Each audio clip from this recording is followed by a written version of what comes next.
Zimbabwe is giving back 67 farms to European farmers. Trump must be watching. South Africa's president just visited Harare, and one of Africa's biggest political controversies is suddenly back in the spotlight. But this story is not what social media is saying it is. This isn't about white farmers. It's about debts, international pressure, broken treaties, disputed elections, and a government trying to repair decades of damage before the economy collapses completely. So, what is really going on in Zimbabwe? Welcome to Fast Facts Africa, your go-to channel for all breaking news and stories shaping our continent of Africa. I'm your host, Faye Bambe, and today we are unpacking an event that has everyone talking about, from Harare to Pretoria to Washington. Zimbabwe has announced it will return or compensate 67 farms seized during the land reform era. But this isn't just a land story.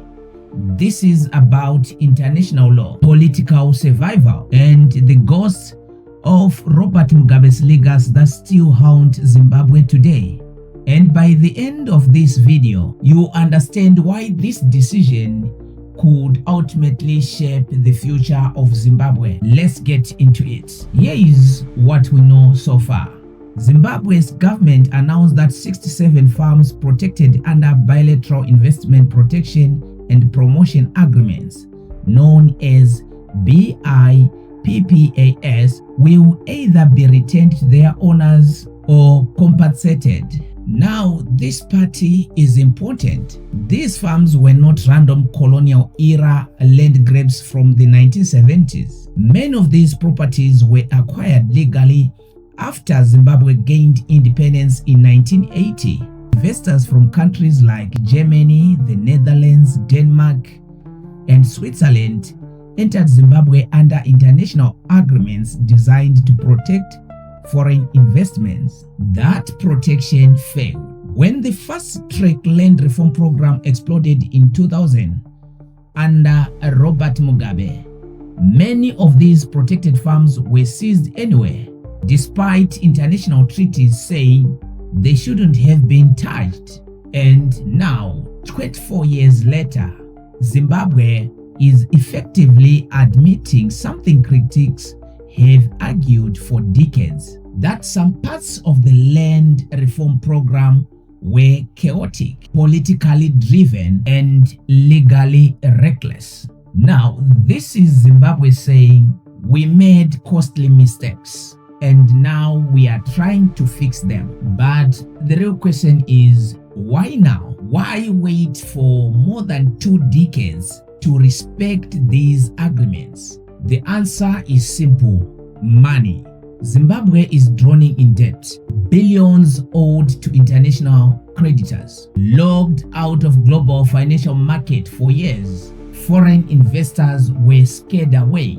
Inflation wiping saves again and again. Industries collapsing. Skilled citizens leaving the country in large numbers.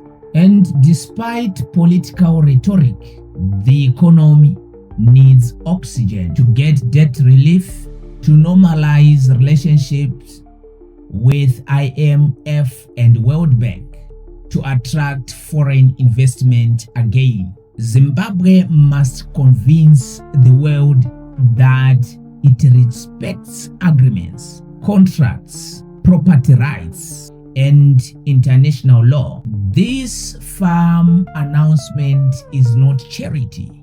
It's a signal, a very expensive signal that says Zimbabwe is ready to rejoin the global market. And then there is timing. The president of South Africa, Cyril Ramaphosa, recently visited Zimbabwe, and many analysts believe that visit was far more important than the public statements suggested, because at this point in time, South Africa really needs a stable Zimbabwe. Zimbabwe is one of South Africa's biggest trading partners. Millions of Zimbabwe lives and works across the border.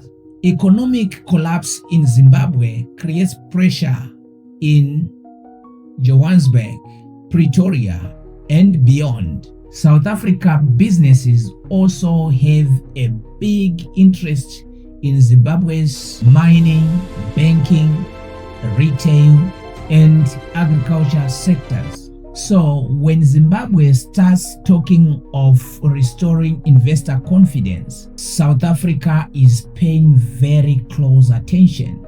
Some critics even argue that powerful regional business interests pushed for this reset.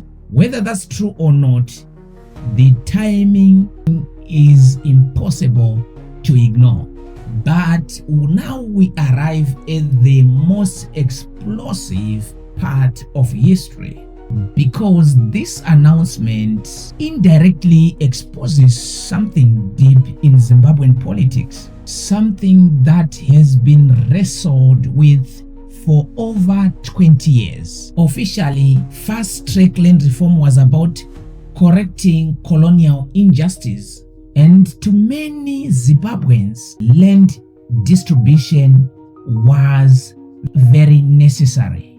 But critics argue that by the year 2000, the program had become something entirely different, a political survival strategy. At the time, Tsvangirai and his MDC party were rising very fast. ZANU-PF faced a possibility of losing power for the very first time since independence. Then suddenly, land seizures accelerated dramatically just before key elections happened. Supporters called it a revolution. Critics called it vote buying, wrapped in liberation language. And despite everything, opposition movements continued to gain support. Tsvangirai repeatedly challenged Mugabe's dominance. Later came in Nelson Chamisa, energized a younger generation of voters with huge rallies and massive online support. Yet Zimbabwe's elections remained deeply disputed, with accusations of intimidation, irregularities, and violence continuing for years. And this is where today's announcement becomes politically explosive, because returning these farmers is in some ways an admission that politics overtook policy and that ideology overtook economics, and that the consequences nearly destroyed one of Africa's strongest agricultural economies. And yes, even Donald Trump's name entered the conversation, because globally, this story feeds directly into the conversations of property rights, race, land ownership, and government power. Some international commenters are already framing this as the reverse of the popular land reform program, but that's not entirely accurate. Zimbabwe is not undoing all land redistribution. What it is doing is separating political ideology from legal obligations. The BIPPA protected farms were covered by treaties. Zimbabwe violated those treaties, and now it wants credibility back. This is less about surrender and more about survival. After 42 years of isolation, Zimbabwe seems to be realizing something very simple. No country can build prosperity while fighting the global financial system forever. So what happens next? If Zimbabwe is to manage this correctly, debt relief could follow. Investor confidence could slowly return. Agricultural production could recover. skilled professionals could come back, and a country that was once called the breadbasket of Africa could begin rebuilding itself. But rebuilding requires honesty. Honesty about corruption, honesty about political violence, honesty about failed policies, and honesty about the difference between genuine justice and political manipulation. Because the land reform program itself wasn't the problem.